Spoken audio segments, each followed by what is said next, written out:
If you've been following me since the beginning from Instagram, about 10 years ago I got my start, and it was in old wood, pallet wood. A lot of people get their start that way. So did I. I live in South Georgia. We have a lot of old barns and things like that, and I made a lot of furniture out of that stuff. I did slowly kind of get away from it. I love old lumber, but it is very difficult to work with. Dimensional lumber from the hardware store or a wood supplier is definitely going to save you a lot of time and headaches, whereas this old wood, you just don't know what you're getting into. But I do have a family that has a bunch of this that they pulled from the river and recovered, and they want a table. So back to my roots, I'm going to make an old table.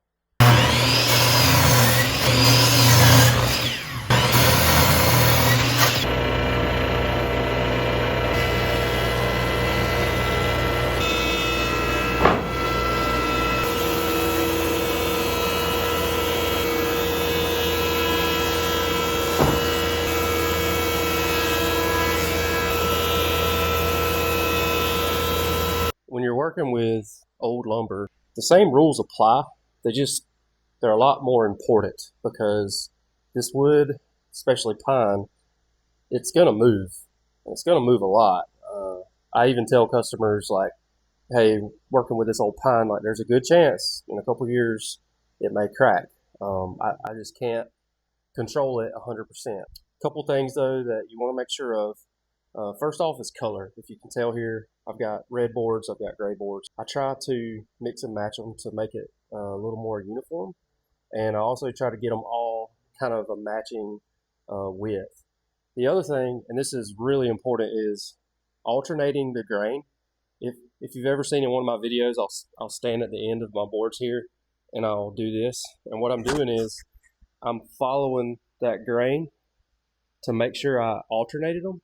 Because if you put all the boards together with the grain the same way, the table is going to cup over time. And I have had tables cup over time, and the only way to hold them down is with clips. But if you're having to do that, then you're binding the table. It may crack one day. So I alternated the color, alternated the grain, and now I can put it together.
See how much harder that was than a normal glue up? It's just like everything's crooked, everything's bowed, but it looks pretty good. I tried to not get much glue to come out on the top. I kind of faded everything towards the bottom because I left all this rough because I want to just sand it and leave some of that character and not just playing it down smooth. So we'll come back in about an hour or two, take it out of the clamps and start sanding.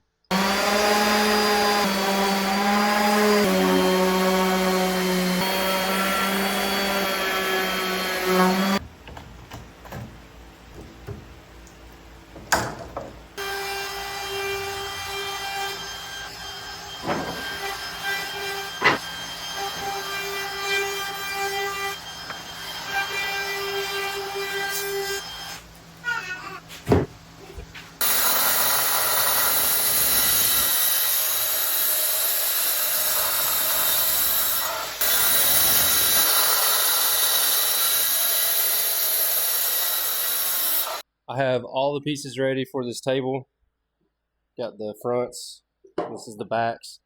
One thing to do, I'm going to go ahead and hit all of this wood with a coat of sealer. The reason I'm doing that is because I ordered some turn legs from Carolina Leg, and that's going to be made out of a newer pine. So in order to kind of match it, if I go ahead and spray these, I'll kind of know what color they're going to be, and that'll help me match the legs a little better. Plus, these need an extra layer of sealer that the legs don't need.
So table's done.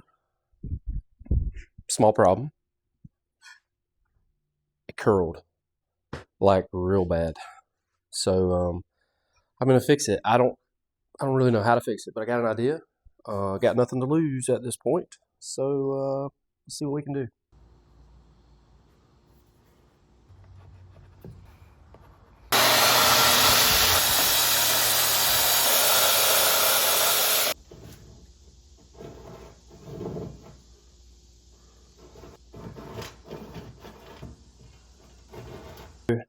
I did 4 relief cuts on the bottom side of this table. I only filmed one of them. I forgot to hit record. So I took my track saw down the back of this thing, and I actually did 4 cuts, but I stopped short on both ends because I didn't want a big saw mark coming out the end right here.